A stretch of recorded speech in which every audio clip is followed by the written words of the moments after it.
Hi, welcome back to my channel. ಇವತ್ತು ನಾನು ನಿಮಗೋಸ್ಕರ ಒಂದು ಒಳ್ಳೆ ಟಿಪ್ಸ್ ತೊಗೊಂಬಂದಿದ್ದೀನಿ. ಏನು ಅಂದರೆ ಕೆಮ್ಮು ಮತ್ತು ಕಫಕ್ಕೆ ಹೇಗೆ ಮನೆಯಲ್ಲೇ ಸಿಗುವಂಥ ವಸ್ತುಗಳನ್ನ ಉಪಯೋಗಿಸ್ಕೊಂಡು ಮನೆ ಮದ್ದನ್ನು ಮಾಡ್ಕೊಳ್ಳೋದು ಅಂತ. ಈ ಕೆಮ್ಮು ಚಿಕ್ಕವರಿಂದ ದೊಡ್ಡವರವರೆಗೂ ಕಾಡುವಂಥ ಸಮಸ್ಯೆ. ಪ್ರಾರಂಭದಲ್ಲೇ ಇದನ್ನ ತಡೆಗಟ್ತಾ ಹೋದರೆ ಮುಂದೆ ಅನೇಕ ಕಾಯಿಲೆ ರೋಗಗಳಿಗೆ ಕಾರಣವಾಗಬಹುದು. ವಾತಾವರಣದಲ್ಲಾಗಿರುವ ಧೂಳು ಮಾಲಿನ್ಯದಿಂದಾಗಿ ಹಾಗೂ ವೈರಲ್ ಇನ್ಫೆಕ್ಷನ್ನಿಂದಾಗಿ ಕೆಮ್ಮು ಬರೋ ಚಾನ್ಸಸ್ ತುಂಬಾ ಇರುತ್ತೆ. ಅಲ್ಲದೆ ಯಾರಾದರೂ ಒಂದು ವ್ಯಕ್ತಿ ಕೆಮ್ತಿದ್ದಾನೆ ಅಂದರೆ ಅವನ ಜೊತೆ ಒಡನಾಟ ಮಾಡಿದಾಗಲೂ ಸಹ ಕೂಡ ಕೆಮ್ಮು ಬರೋ ಚಾನ್ಸಸ್ ಇರುತ್ತೆ. ಹಾಗೂ ಎಣ್ಣೆಯಲ್ಲಿ ಕರೆದಿರ್ತಕ್ಕಂಥ ಪದಾರ್ಥಗಳನ್ನು ಬಿಸಿ ಇರುವಾಗಲೇ ತಿಂದಾಗ, ಜಂಕ್ ಫುಡ್ ತಿಂದಾಗ ಕೆಮ್ಮು ಬರೋ ಚಾನ್ಸಸ್ ಇರುತ್ತೆ. ಇದರಿಂದಾಗಿ ಪ್ರಾರಂಭದಲ್ಲೇ ನಾವು ಕೆಮ್ಮನ್ನು ನಿವಾರಣೆ ಮಾಡಿಕೊಳ್ಳದೆ ಹೋದರೆ ಮುಂದೆ ಅನೇಕ ಕಾಯಿಲೆಗಳಿಗೆ ಇದು ಕಾರಣವಾಗಲೂಬಹುದು. ಯಾವಾಗ ನಮ್ಮ ಶ್ವಾಸಕೋಶದಲ್ಲಿ ಕಫ ಗಟ್ಟಿಯಾಗುತ್ತೋ ಅದನ್ನ ಡ್ರೈ ಕಫ್ ಅಂತ ಕರೀತಾರೆ ಅಥವಾ ಒಣ ಕೆಮ್ಮು ಅಂತ ಕರೀತಾರೆ. ಈ ಕೆಮ್ಮು ಹೆಚ್ಚು ದಿನಗಳ ಕಾಲ ಇರಬಾರ್ದು.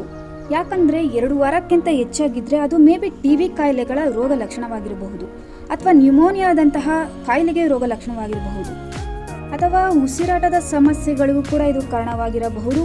ಹೆಚ್ಚು ಕೆಮ್ಮೋದ್ರಿಂದ ಕಿಡ್ನಿಯ ಸಮಸ್ಯೆ ಕೂಡ ಆಗಬಹುದು. ಕೆಲವೊಮ್ಮೆ ಕಿಡ್ನಿ ನೋವು ಬರೋ ಚಾನ್ಸಸ್ ಕೂಡ ಇರುತ್ತೆ ಕೆಮ್ಮೋದ್ರಿಂದ.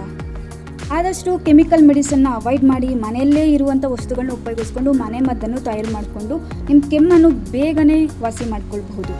ಓಕೆ, ಕೆಮ್ಮಿಗೆ ಕಾರಣಗಳನ್ನ ತಿಳ್ಕೊಂಡ್ವಿ. ಹಾಗೆ ಮನೆಯಲ್ಲೇ ಮಾಡುವಂಥ ಮನೆ ಮದ್ದಿಂದ ಹೇಗೆ ಪರಿಹಾರ ಕಂಡುಕೊಳ್ಳೋದು ಅಂತ ನೋಡೋಣ ಒಂದೊಂದಾಗೆ. ಫಸ್ಟು ತುಂಬ ಬಿಸಿ ನೀರು ಕುಡಿಯೋದ್ರಿಂದ, ಪ್ರತಿದಿನ ಬಿಸಿನೀರು ಕುಡಿಯೋದು ಒಳ್ಳೆಯದು.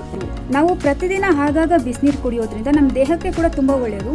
ಹಾಗೆ ಕೆಮ್ಮನ್ನು ಕೂಡ ಕಂಟ್ರೋಲ್ ಮಾಡುತ್ತೆ. ಹೇಗೆ ಅಂದರೆ ಬಿಸಿನೀರು ಕುಡಿಯೋದ್ರಿಂದ ಕಫ ಕರಗ್ತಾ ಹೋಗುತ್ತೆ. ಅರಿಶಿಣದ ಹಾಲು ಕುಡಿಯೋದ್ರಿಂದ ಕೆಮ್ಮು ಬೇಗನೆ ಕಮ್ಮಿ ಆಗುತ್ತೆ. ಜೊತೆಗೆ ಲವಂಗ ಮತ್ತು ತುಳಸಿ ಎಲೆ ತಿನ್ನೋದ್ರಿಂದ ಕೂಡ ಕೆಮ್ಮು ಕಮ್ಮಿ ಆಗುತ್ತೆ. ಇನ್ನೊಂದು ಈರುಳ್ಳಿ ರಸದ ಜೊತೆಗೆ ಸ್ವಲ್ಪ ಜೇನುತುಪ್ಪ ಮಿಕ್ಸ್ ಮಾಡ್ಕೊಂಡು ತಿಂದರೂ ಕೂಡ ಕೆಮ್ಮು ಕಮ್ಮಿ ಆಗುತ್ತೆ. ಆಗಾಗ ಕಲ್ಲು ಸಕ್ಕರೆ ತಿಂತಾಯಿದ್ರೂ ಕೂಡ ಕೆಮ್ಮು ಕಮ್ಮಿ ಆಗುತ್ತೆ. ಬೆಳಗ್ಗೆ ಎದ್ದಾಗ ಖಾಲಿ ಹೊಟ್ಟೆಲೇ ಒಂದು ಸ್ವಲ್ಪ ತುಳಸಿ ಎಲೆ, ಮೆಣಸು ಮತ್ತು ಬೆಳ್ಳುಳ್ಳಿ ಉಪ್ಪನ್ನು ಅಗ್ದು ನುಂಗೋದ್ರಿಂದ ಕೂಡ ಕೆಮ್ಮು ಬೇಗನೆ ಕಮ್ಮಿ ಆಗುತ್ತೆ. ಜೊತೆಗೆ ಮಸಾಲ ಟೀ ಅಥವಾ ಶುಂಠಿ ಟೀ ಕುಡಿಯೋದ್ರಿಂದ ಕೂಡ ಕೆಮ್ಮು ಕಮ್ಮಿ ಆಗುತ್ತೆ. ಒಂದ್ಸಲ ನೀವು ಮನೇಲಿ ಟ್ರೈ ಮಾಡಿ ನೋಡಿ. ಮತ್ತು ಕಾಳುಮೆಣಸು ಮತ್ತು ಕಲ್ಲು ಸಕ್ಕರೆ ಕುಟ್ಟಿ ಪುಡಿ ಮಾಡಿ ಅದಕ್ಕೆ 1 ಸ್ಪೂನ್ ಜೇನುತುಪ್ಪ ಮಿಕ್ಸ್ ಮಾಡ್ಕೊಂಡು ಕುಡಿಯೋದ್ರಿಂದ ಕೂಡ ಕೆಮ್ಮು ಬೇಗನೆ ಕಮ್ಮಿ ಆಗುತ್ತೆ.